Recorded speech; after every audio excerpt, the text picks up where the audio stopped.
আমি সৰকাৰ গঠন কৰিম আসনটা আমি নকওঁ কিন্তু সৰকাৰ গঠন কৰিম এই কথাখিনি স্পষ্টকৈ ক'ব পাৰোঁ যে বৰ্তমান কোকৰাঝাৰ জিলা চিৰাং জিলা আৰু বাক্সা জিলাত BPFৰ কৰ্মী প্ৰায় শূন্য BPF এতিয়া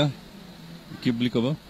দিশহাৰা হৈছে 17টা MCLৰ ভিতৰত পলাই মাত্ৰ 9জনহে বাকী থাকিল যায়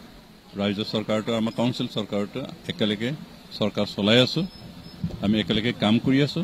নিৰ্বাচন কেনেকৈ খেলিব নেখেলিব সেইটো এতিয়ালৈকে আলোচনা কৰি সিদ্ধান্ত হোৱা নাই একেলগে যেহেতু কাম কৰিছে একেলগে আমি বুজাবুজিয়ে হওক বা কিবাই হওক আলোচনাৰ মাজতে যিটো সিদ্ধান্ত সেইমতে আমি ইলেকশ্যন ভাগ লওঁ এতিয়ালৈকে এই বিষয়ে একো আলোচনা হোৱা নাই যেহেতু বৰ্তমান কেন্দ্ৰ চৰকাৰতো ৰাজ্য চৰকাৰটো আমাৰ কাউন্সিল চৰকাৰটো একেলগে চৰকাৰ চলাই আছো আমি একেলগে কাম কৰি আছো নিৰ্বাচন কেনেকৈ খেলিব নেখেলিব সেইটো এতিয়ালৈকে আলোচনা কৰি সিদ্ধান্ত হোৱা নাই সেইকাৰণে এই বিষয়ত মই বিশেষ মাতিব বিচৰা নাই কিন্তু আমি ভাবোঁ যে একেলগে যেহেতু কাম কৰিছে একেলগে আমি বুজাবুজিয়ে হওক বা কিবাই হওক আলোচনাৰ মাজতে যিটো সিদ্ধান্ত সেইমতে আমি ইলেকশ্যন ভাগ লওঁ তাৰমানে BPF এতিয়া কি বুলি ক'ব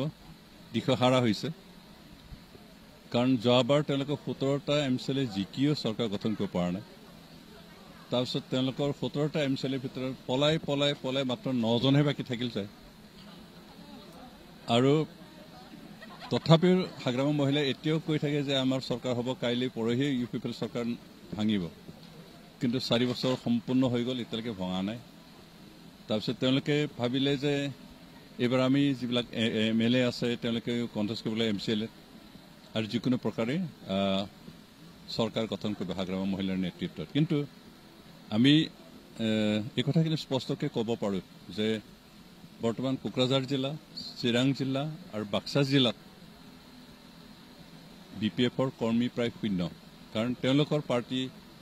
ৱৰ্কাৰবিলাক বেছিভাগেই UPPলৈ আহিছে আৰু কিছু সংখ্যক BJPত গ'ল তেওঁলোকৰ তৃণমূল পৰ্যায়ৰ কৰ্মীখিনি মাত্ৰ অলপ আছে আৰু সেইকাৰণে সেইখিনি সংখ্যক কৰ্মীৰে হাগ্ৰামা মহিলাই চৰকাৰত বহিবৰ কাৰণে যি ধৰফৰাই আছে সেইটো এটা অলিক সপোন আৰু সেইকাৰণে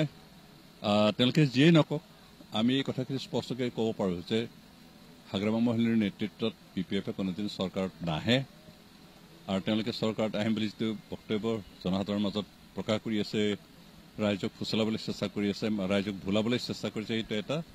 দিবা স্বপ্ন শুই থাকোঁতে দেখা সপোন কেতিয়াবা বাস্তৱ ৰূপায়িত হয় কিন্তু নোহোৱাকৈ জাগি থাকি যিটো সপোন দেখে সেইটো কেতিয়াও বাস্তৱ ৰূপায়িত নহয় আমি চৰকাৰ গঠন কৰিম আসনটা আমি নকওঁ কিন্তু চৰকাৰ গঠন কৰিম এককভাৱে কৰাৰ কথাটো আমি কম যিহেতু ৰাজনৈতিক দলৰ সদায় চৰকাৰ গঠন কৰাৰ কথাটো ভাবে আৰু সেইমতে নিৰ্বাচন খেলে আমি এইবাৰো আশা কৰিছোঁ প্ৰমোদ বড়োৰ নেতৃত্বতে চৰকাৰ হ'ব